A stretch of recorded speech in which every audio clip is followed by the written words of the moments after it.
Vamos abrir a palavra de Deus em Mateus 27, no versículo 46. O Gabriel vai pôr na tela para a gente, está aí na tela, para a gente ler junto o texto que é a base da pregação da palavra de Deus nessa manhã, com o tema O Grito da Solidão. Vamos ler juntos a palavra de Deus? Por volta das 3 horas da tarde, Jesus bradou em alta voz: Eloi, Eloi, lama sabachthani, que significa: meu Deus, por que me abandonaste? Senhor, abençoe sua palavra, que na verdade já é bênção, ela já é poderosa, e a gente vai expô-la por tua graça e misericórdia e no poder do Espírito de Deus, para que ela se encaixe nas mentes e corações e cumpra o propósito dela, que é salvar, edificar, iluminar, corrigir, enfim, fazer toda a obra gloriosa que o Evangelho, Senhor, faz na vida daqueles que creem nele. Em nome de Jesus oramos. Amém. Podem sentar, queridos, queridas. Cumprindo aquele nosso objetivo do pastor Alain e meu, nesse primeiro período do pastorado, a gente trazer mensagens de ânimo, de força, de vigor, de encorajamento, de fé. A gente trouxe mais um tema que a gente observa na igreja, nas visitas, nas conversas, nos grupos de WhatsApp, os dilemas da igreja, né? Dá para ir captando, o pastor precisa ter essa sensibilidade, essa percepção, esse discernimento e trazer nos cultos o alimento que beneficia o corpo de Cristo. E o Espírito Santo então nos orienta nesse dia, nessa manhã, para falarmos sobre um dos dilemas da alma humana, que é a solidão. Vamos prestar atenção nesse sermão, espero que ele edifique a sua vida, te abençoe e te fortaleça. Quem aqui já teve a oportunidade de ler algum diário de pessoas solitárias? Você se interessa por esse tema, solidão? Você ajudou ou ajuda alguém que vive ou se sente só? Você mesmo já experimentou solidão? Você é uma pessoa solitária? O pouco que eu li muito pouco sobre isso mesmo, suficiente para poder fazer uma reflexão hoje aqui nessa manhã. Dá para dizer mais ou menos o perfil das pessoas solitárias. São ansiosas e muito cansadas de suas lutas, tá? E dizem os especialistas que trabalham com solidão que as pessoas solitárias geralmente amaram, ofereceram amor, mas não foram retribuídas.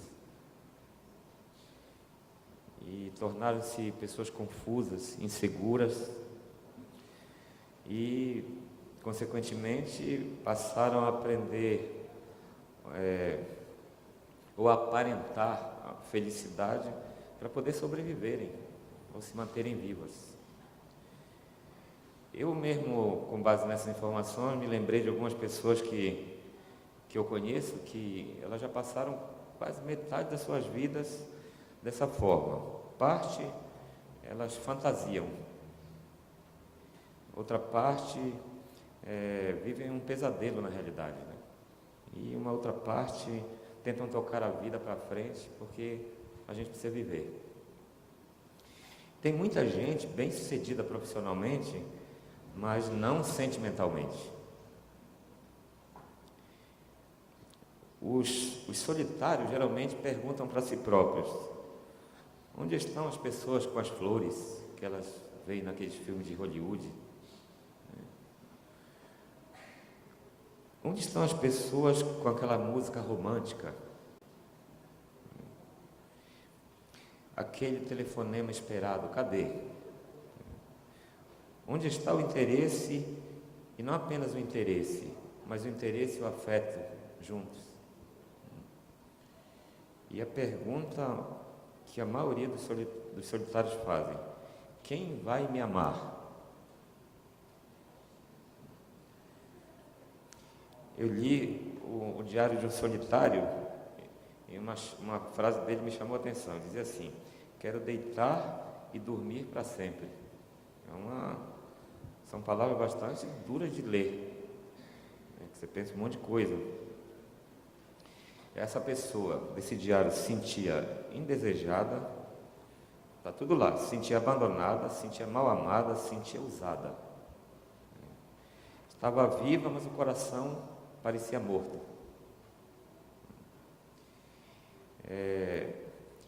Essas são dificuldades que eu sei que não são comuns apenas aos solitários clássicos. Mas solidão é algo sério que a igreja, a família, o pastor, que não deveria brincar. É um tema que qualquer pastor tem que uma hora encarar e tratar com a sua igreja, com as suas ovelhas. Todo solitário tem vontade de gritar para ser ouvido. Tem vontade de ser atendido, de receber a visita, a atenção. A solidão em si mesmo, gente, é como um grito, é como um gemido, é um lamento. Porque a vida solitária é como um constante suspiro do profundo da alma. O solitário ou a solitária, se você prestar atenção, você vai identificar perto de você. Talvez porque você nunca deu atenção para isso. Você é novo, jovem, mas tem muito jovem que me liga que eles são solitários. Eu atendo alguns adolescentes que são solitários. Eu atendo um menino de 14 anos que ele tem 15 pessoas na casa dele. E ele me diz que ele se sente só. É de família daquela bem barulhenta, sangue bem quente. Mas ele diz que mesmo assim, diz que fala muito na hora de comer, dá gargalhada, mas ele diz que ele se sente só. Se você apurar bem os seus ouvidos, sobretudo o coração, você ouvirá gritos de solidão em todos os bairros de São Paulo ou em qualquer lugar que você vá. E o grito de solidão está presente na criança que foi abandonada, nos divorciados, naquela casa silenciosa que ficou apenas um, na caixa vazia dos correios, nos dias intermináveis, nas noites longas, nos aniversários esquecidos, no celular que não toca. Já ouvi irmãos da igreja dizer assim: mandou mensagem para você, não para mim. Tem irmãos que dizem assim: a minha caixa postal está carregada. Alguém escuta e fica em silêncio. Gritos, muitos gritos de solidão. Se você desligar um pouco a televisão, se você desligar um pouco o seu smartphone, você vai ouvir esses gritos. Após o barulho do trânsito, dos helicópteros de São Paulo rondando, da Atena, fazendo aqueles negócios tudo, você liga aqueles negócios que dá uma agonia. Lá em casa a gente quase que não assiste mais isso, que só dá agonia na gente. Mas você desliga aquilo ali, você vai ouvir o vizinho. Vocês já ouviram conversa de vizinho? Quem mora em apartamento, então, você escuta tudo ali. Nossas cidades estão entupidas de solidão, gente, de solitários. A gente ouve gritos silenciosos nas enfermarias. Quem vai aos hospitais? Ontem eu fui visitar a irmã Vera, e aí visitei outras pessoas com a mesma doença que ela tem. E tinha uma lá que ninguém ia visitá-la. Então, o parente vinha de longe, do interior, de vez em quando. Ela nem acreditou. Ela não me conhece, não sabe quem eu sou. Aí eu comecei a conversar com ela, orei com ela, não acreditou que alguém pudesse estar ali com ela. A gente vê a solidão a cada respiração ofegante nos leitos, né? A cada pé que se arrasta, tentando mover o corpo. A gente vai pregar nas prisões, a gente vê aquelas pessoas arrependidas e envergonhadas pelo que fizeram, né? E só o pai e a mãe que vai de vez em quando visitá-lo. Eles vão ficar 30, 40 anos cumprindo a pena, sozinhos.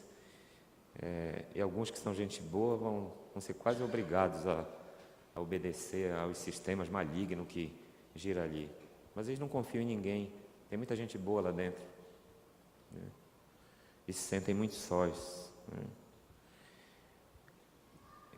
Se você for nos bairros ricos de São Paulo, com seu coração sensível, você vai ver que naquelas casarões bonitos, tem gritos ali por dentro, gente. Gente gritando lá por dentro. São pessoas bem-sucedidas financeiramente, mas fracassadas afetivamente. Grito nos corredores de colégios e faculdades, onde a pressão dos colegas separa ricos de pobres, negros de brancos. É um desafio.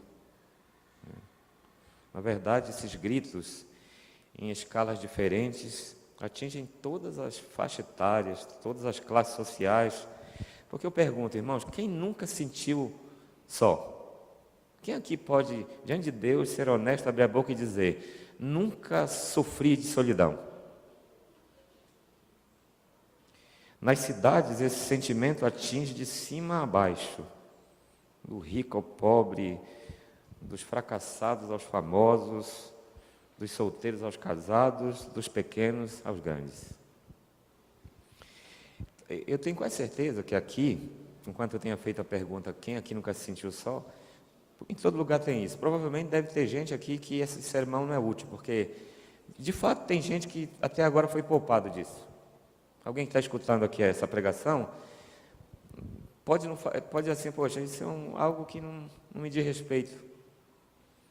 Então, agradeça a Deus se você foi poupado até agora, e ore para que você não tenha que travar essa batalha.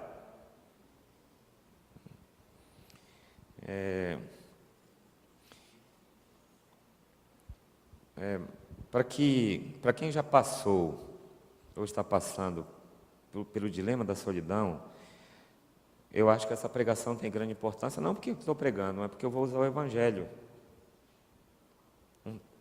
3 textos do Evangelho, só que o Gabriel, quando eu pedi, ele já colocou, que é o principal. Porque essa pregação é para aqueles cujos dias são marcados pelo coração partido e noites cumpridas, gente que não consegue se ver perto dos outros e foi isolado por vários problemas, né? Eu prego para pessoas que podem encontrar uma pessoa solitária simplesmente ao se olhar no espelho. Gente cuja solidão é companheira inseparável. Eu conheço muitos desses.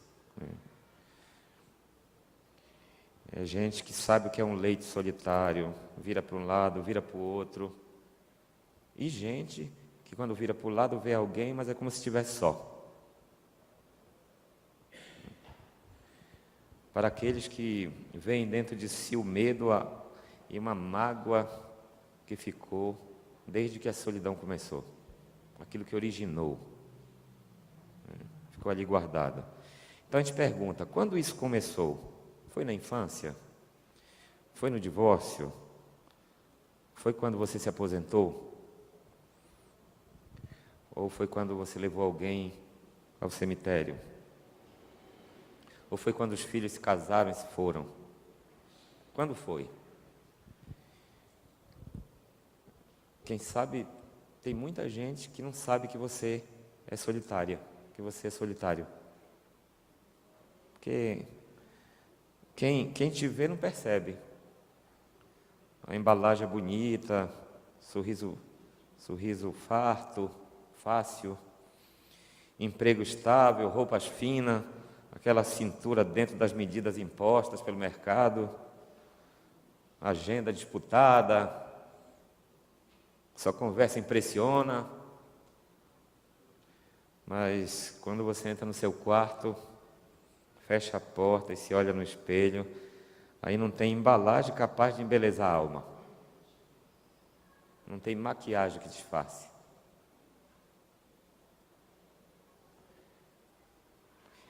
A sua alma geme e chora, sozinha, sozinho, a duplicidade desaba e a realidade se assenhora em dor. Desculpe falar assim, porque o objetivo é tratar. O Evangelho cura, irmãos, amém? O Evangelho é poder de Deus. E um dos maiores problemas das pessoas é os problemas da alma. Que as pessoas não sabem como sair da fossa em que elas mesmas se meteram. E às vezes você vai em profissionais, ajuda, mas só o Evangelho vai nas juntas e medulas. Só o Evangelho é o poder de Deus para a salvação em tudo que crê, gente.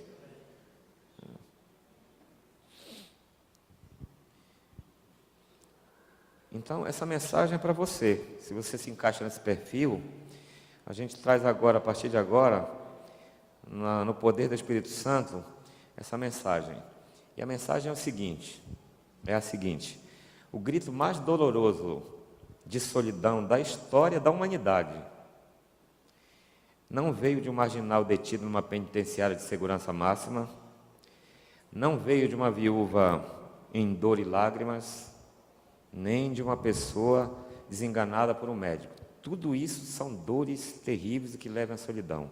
E ninguém minimiza esse sofrimento e outros mais. Mas a gente vai insistir, o grito mais doloroso de solidão da história não veio de um pai que vê o seu filho a chorar de fome, como eu já vi várias vezes na África. Nem de uma mulher abandonada por seu esposo nos apartamentos das grandes cidades, como eu também já vi aqui em São Paulo, quando fui visitar uma irmã a pedido de um pastor amigo nosso. Apartamentão de 2.500.000 reais. E a mulher já tinha tentado se matar 3 vezes. Ela faz assim, o helicóptero pousa lá. E ela tem tudo, mas não tem nada. O grito mais doloroso veio de uma colina. Veio de um monte. De uma cruz. De um Messias. Põe aí, Gabriel, de novo o texto de Mateus. Vamos ler de novo? Vamos ler, gente? Vamos lá? Ó. Por volta das 3 horas da tarde, Jesus bradou em alta voz: Eloi, Eloi, lama sabachthani, que significa: meu Deus, por que me abandonaste? Jamais, gente, as palavras contiveram tanta dor. Jamais alguém sentiu tanta solidão. Para a gente entender isso aí, ó, tem que ir lá no Antigo Testamento. Lá no Antigo Testamento, a multidão se calava, ficava quieta, em silêncio, toda vez que o sacerdote recebia um bode. Um bode, um animal. Era um bode sem defeito, um bode puro, um bode imaculado, um bode perfeito. E numa cerimônia sombria e sangrenta, o sacerdote colocava as mãos sobre o animal jovem, inocente, e o povo vendo aquilo tudo em silêncio e expectativa. O sacerdote abria a boca e proclamava o seguinte: os pecados do povo estejam sobre ti. E o animal inocente recebia simbolicamente os pecados dos israelitas. Toda cobiça, todo adultério, todo engano e iniquidades cometido pelos israelitas eram transferidos para aquele bode. O bode expiatório, o bode que carregava os pecados do povo. Depois o sacerdote tomava aquele bode e o levava para a extremidade do deserto, irmãos. Andava no deserto, o sacerdote levava alforje com água, seus auxiliares levavam água, porque eles tinham que caminhar muito, e eles mesmos tinham que se cuidar para eles não morrerem de sede. Porque o bode tinha que ser levado até um extremo em que ele não tivesse a menor chance de voltar com vida. Caminhava, levava o animal, chegava lá no lugar ideal, ele soltava o bode. Vocês conseguem na mente de vocês imaginar essa cena? Tentar ver esse bode no deserto. Chegou lá, solta o bode. Libertava as amarras do animal. Cutucava o animal para que o animal se aprofundasse no deserto. O animal então era banido, porque o pecado precisava ser purificado. O pecado precisava ser afastado, o pecado precisava ser extirpado. E o bode expiatório era dessa maneira abandonado, deixado só, para sempre esquecido. E então o sacerdote proclamava a última palavra: corra, bode, corra. E dobrava as costas com a sua equipe e ia embora para Jerusalém. E o animal inocente obedecia docemente, se aprofundando na solidão da areia, do sol e da sequidão.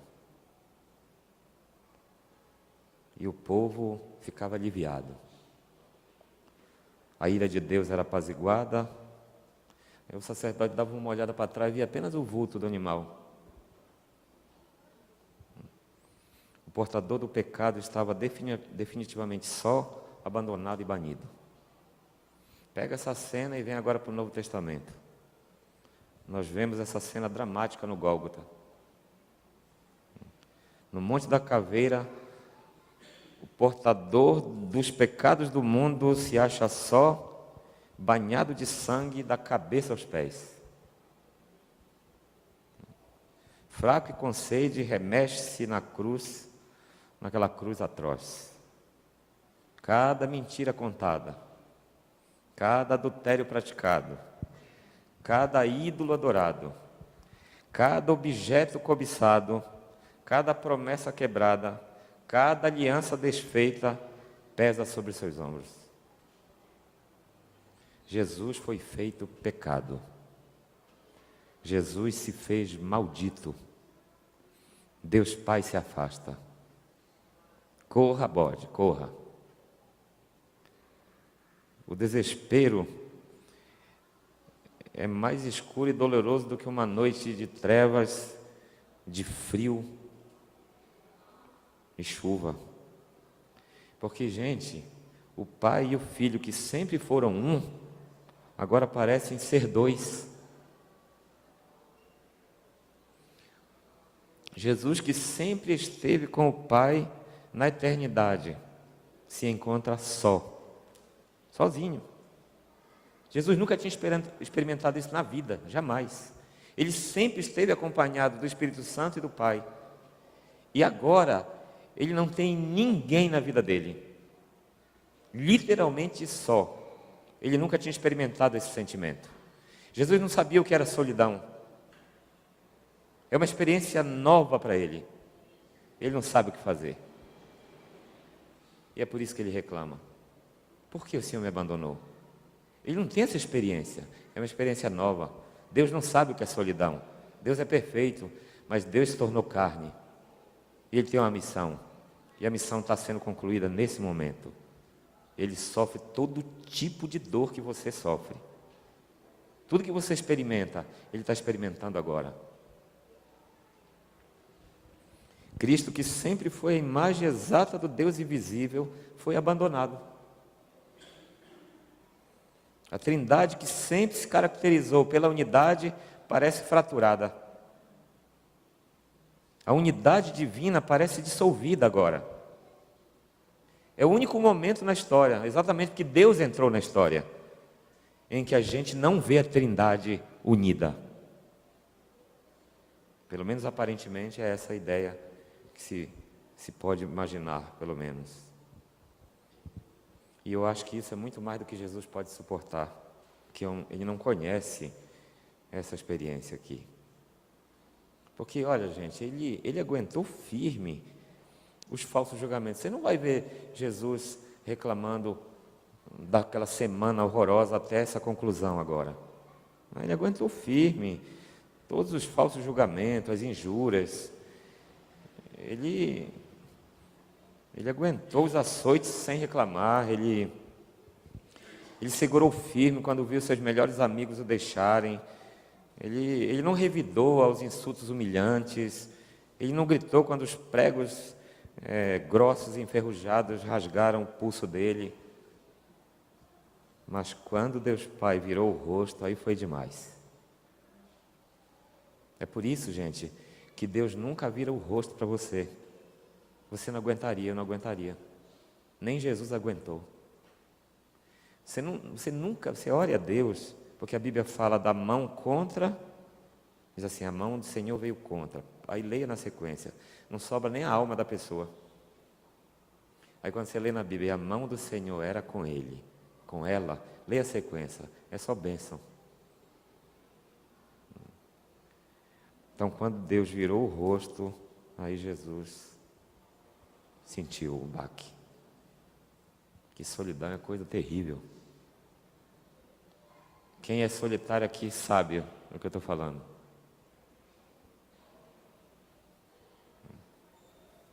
Deus meu, ele gritou. É um lamento, gente, que saiu de lábios secos. Nem água deram para ele. A boca de Jesus estava toda pipocando. Uma alma angustiada, diz que a alma dele se angustiou e o corpo dele estava dilacerado. O coração santo de Jesus partiu, gente. O seu já partiu um dia, né? Algum evento, alguma coisa, sentiu uma seta no coração. Uma seta que um dia Maria sentiu, quando viu o filho indo embora, partindo, uma tortura horrorosa. O anjo já tinha avisado, uma seta vai transpassar o teu coração. E o coração de Jesus partiu. O portador do pecado grita o grito da solidão, deserto adentro como bode. E o céu, gente, está quebrado em silêncio eterno. Você não vê na Bíblia, nesse momento, um versículo que diga, Alex, que tem algum gemido no céu, algum barulho, alguma coisa. O céu está em silêncio. Deus Pai não fala nada, nem o Espírito Santo, nem o Arcanjo Miguel, nem querubins, nem serafins, nem milhões e milhões, nem milhares de anjos. Anjos petrificados, Deus Pai com o rosto virado, silêncio universal. Apenas Jesus gritando no Gólgota. A única voz naquele segundo no universo que ecoava era o grito de Jesus, o grito da solidão, o grito do solitário. E seu grito solitário ecoa as palavras gritadas por todos os que andam pelos desertos da solidão nessa vida.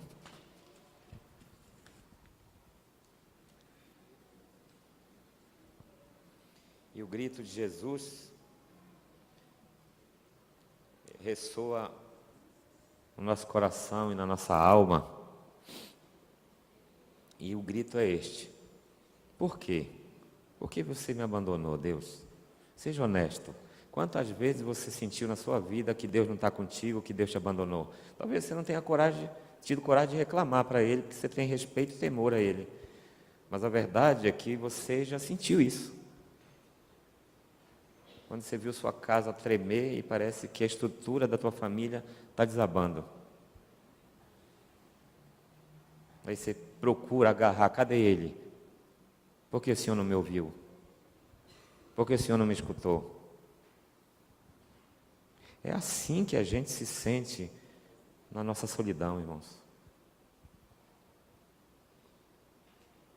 E essa é a vontade que a gente tem de verbalizar diante de Deus. Por que o Senhor me abandonou? Parece que Jesus não compreendeu nem aceitou a solidão, parece. E parece que a gente não a compreende nem aceita mesmo. Porque a solidão em si é de difícil compreensão e aceitação. Eu acho que eu nunca me senti assim, ainda solitário. Estou sempre rodeado de pessoas. Eu agradeço a Deus, espero que esse negócio não bata na minha porta. Mas eu não sou melhor nem pior que ninguém. Eu sei que uma hora eu devo experimentar esse negócio. A pergunta para a gente concluir esse sermão é a seguinte: por que Jesus fez isso? Por que Ele se colocou sabendo que Ele iria passar por isso, mesmo não conhecendo a experiência? Mas Ele, na sua onisciência, sabia que passaria por momentos horrorosos. Por que Jesus decidiu ficar só? Ele sabia antecipadamente que seria assim. Por que Ele quis? Por que Ele se propôs a isso? Alguém bom de Bíblia já se precipita ou não, mesmo com coerência, já responde na hora. É porque a lei precisava ser cumprida. Deus precisava ser apaziguado na sua santidade, na sua ira. É para que a gente fosse salvo. Está tudo de acordo com a Bíblia. A resposta não está errada. Mas eu pergunto, quando você se sente só, essas respostas satisfazem? Saber essas respostas teologicamente corretas preenche o vazio? Todas as respostas do doutrinal resolvem todos os seus problemas? Ali está o suco do suco que você precisa para você obedecer a Deus e preservar a sua salvação, com a graça de Deus. Na verdade, a gente não tem a resposta, é difícil de achar essa resposta. Né? Por que Jesus se permitiu fazer isso? O que a gente pode inferir, que eu vou tentar com muita responsabilidade fazer aqui, é que parece existir o elemento da compaixão ali nessa solidão de Jesus. Uma solidão solidária. Uma solidão que se compadece. Uma solidão solícita. Uma solidão empática. Porque, irmãos, quer ver, presta atenção na sua experiência de solidão ou na experiência de solidão dos outros. Quando vocês estão perto de uma mãe que está com seu filho num caixão, como vocês acham que aquela mãe está se sentindo? Ela imaginando, quando ela voltar para casa, ela não terá mais o seu filho. Como que vocês acham que essa mãe se sente? Como que vocês acham que Deus Pai se sentiu ao se ver obrigado a virar as costas para o filho? Porque ele não podia fazer nada com o filho na cruz, sabendo que ia perder o filho por 3 dias. Deus Pai que sempre teve o filho do lado dele. Nem Deus Pai tinha essa experiência. Jesus não tinha experiência da solidão, nem o Pai. O Pai não sabia o que é ficar sem o filho. Estamos falando de Deus, gente.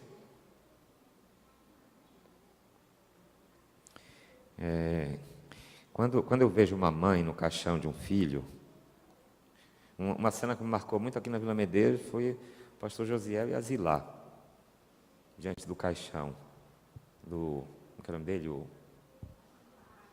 Áquila. Antes dele, deixa eu contar uma coisa para vocês, isso aqui me marcou. Tinha um moleque no enterro do Áquila, é um noiado, é um drogado, um drogadito.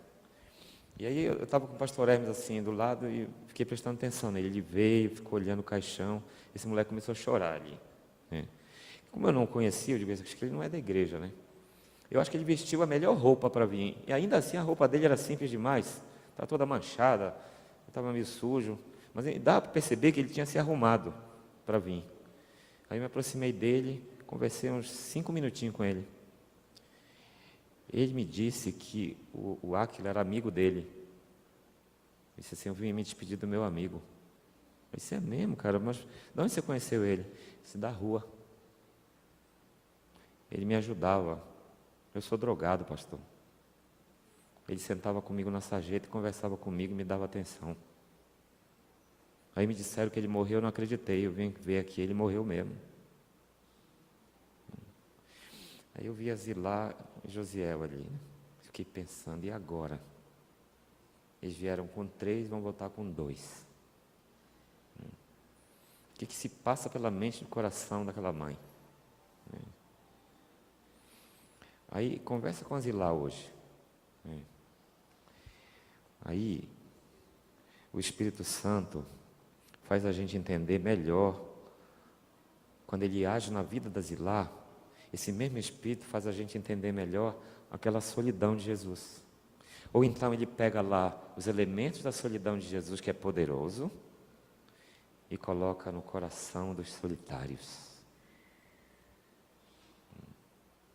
Não é só uma resposta teológica simples. Tudo que Jesus fez chama a herança de Jesus.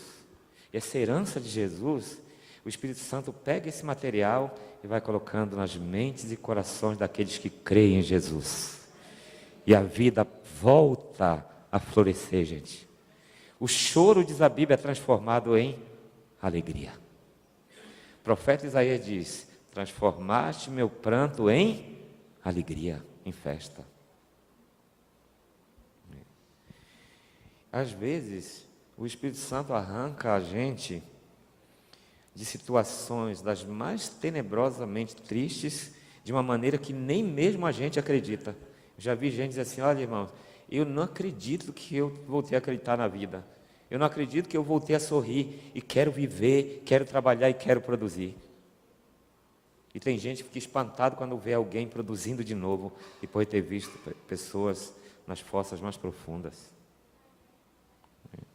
A nossa depressão, às vezes, gente, é tão profunda, o nosso desejo de não ver ninguém é tão imenso, que nem mesmo conseguimos entender como é que a gente consegue sair dessa situação e recuperar a vontade de viver. Mas logo o Espírito Santo nos faz lembrar de todas as coisas que Jesus viveu e ensinou. E aí entendemos melhor a nós mesmos e o grito de Jesus.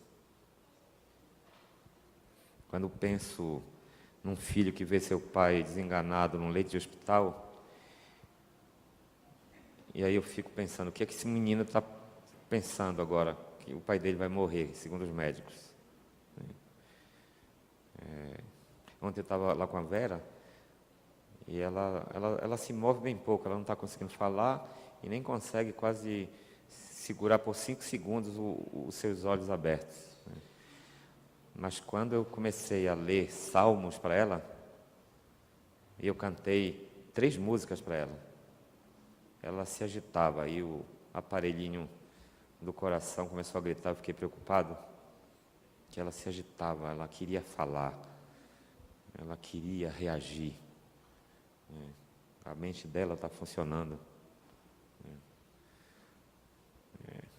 E eu dizia para ela: você não está só. Eu disse: Jesus está aqui contigo. E eu também estou aqui. Porque o Espírito Santo faz lembrar a gente que o nosso Salvador esteve só um dia. O nosso Salvador também reclamou de solidão. E ele não teve quem o acudisse. E nós, quando estamos sós, podemos reclamar com tranquilidade. E pode ter certeza que nós teremos quem nos ouça, porque o Pai sempre nos ouve. Sempre. Sempre nos ouve. O Pai sempre nos poupa de muitas coisas que não podemos suportar, como diz a Bíblia. Mas o Pai nem a seu Filho poupou. Aquilo que a gente não pode suportar estava sobre Ele. E é pelo aquilo que Ele suportou é que nós vivemos, amém? E seguimos a vida acreditando nela. Quando eu visito um asilo de idoso, irmão, estou terminando já. Aí eu vou te falar, viu? É uma das cenas mais dramáticas para mim, porque aqueles rostos enrugados, aquelas mãos calosas, aqueles olhares distantes, aquela solidão profunda. Mas aqueles idosos parecem entender muito, mas muito mais sobre a solidão de Jesus do que eu, que estudo a Bíblia e dou aula sobre teologia. Vocês podem ter certeza, a família pode ter abandonado, mas você pode ter certeza que Jesus está ali com aqueles solitários. Ele sabe o que é solidão, gente. Ele tem essa experiência na vida dele. Ele sabe o que é ficar só. o que é ser abandonado. Corre, bode, corre. Ele sabe. Então, todas as vezes que você se sentir só, você pode, pela fé, fazer a conexão espiritual com a cruz de Jesus. Porque é da cruz de Jesus que vem todas as curas, vocês concordam? Que é da cruz de Jesus que está a solução de todos os problemas? Entre esses problemas, a solidão. Lá no Gólgota você vai encontrar Deus só, banido, abandonado, deixado para trás. E poderá aprender o seguinte, grave bem isso aqui, ó. Quem um dia experimentou a solidão universal, pode compreender a dor e o desespero de todos que se sentem sozinhos e abandonados. Pensem num Deus que entende de solidão, é o teu Deus. E o nome dele é Jesus Cristo, o teu Salvador. Ele é craque nisso. Pensa que ele entende você.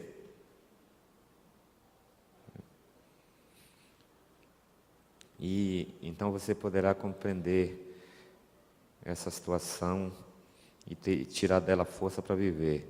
E o que é mais lindo é o que você vai ler agora para a gente concluir. Vamos ficar em pé? Põe lá, Gabriel. Se você tem dúvida de que ele entende, veja só. Olha só as palavras dele sobre a solidão para você, para te curar, para te fortalecer, para te animar. Nós vamos já orar e tu vai ser abençoado. E Deus vai fazer da tua solidão algo glorioso e poderoso para que você possa voltar a produzir e ser uma pessoa frutífera. Vamos ler juntos, ó.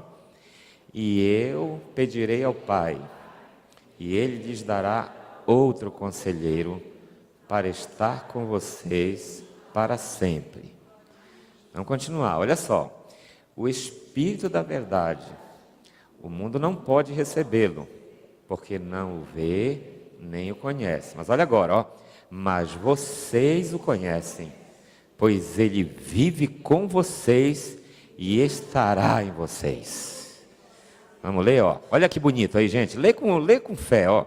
Não os deixarei órfãos, voltarei para vocês. Você pode glorificar a Deus? Você nunca está só. Com quanto se sinta, nunca está só. Um dos atributos de Jesus é a onipresença. Mesmo que você não sinta Ele, Ele está lá, porque Ele está em todos os lugares. Vamos para outro texto? Vamos ler? Ó. Então Jesus aproximou-se deles e disse, olha aí, foi-me dada toda a autoridade no céu e na terra. Vamos lá, ó.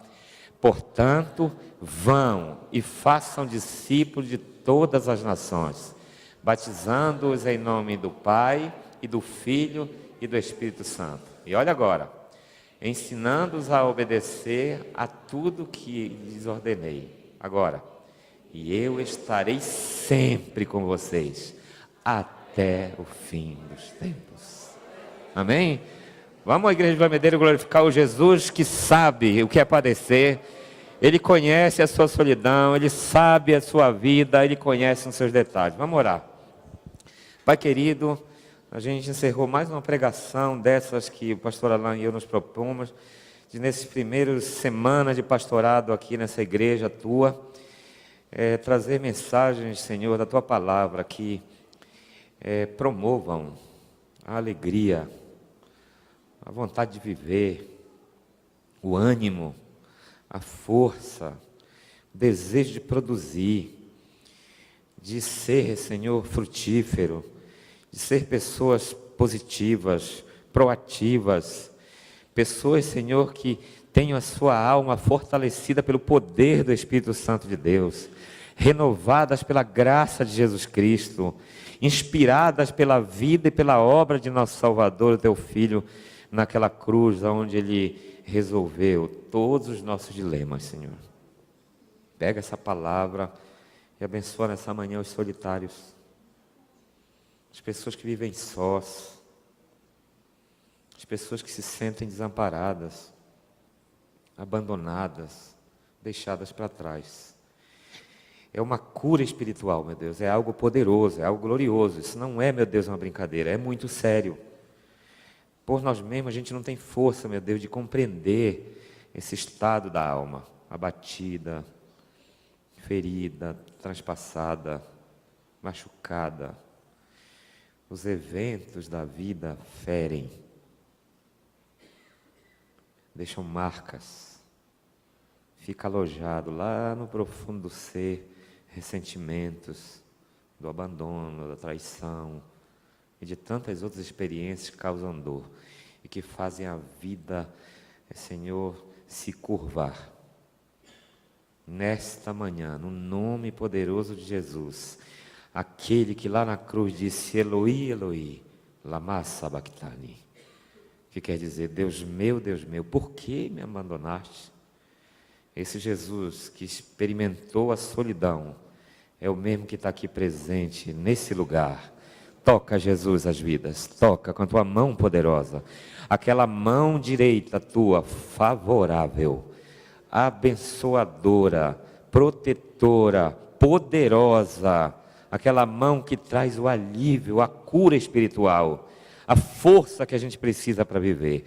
Injeta, meu Deus, nas nossas mentes e nos corações, sobretudo aqueles que se sentem só, a força da cruz, o vigor, a seiva, o poder que desce, Senhor, da tua cruz, do teu sacrifício. Ali o Senhor venceu todos os males.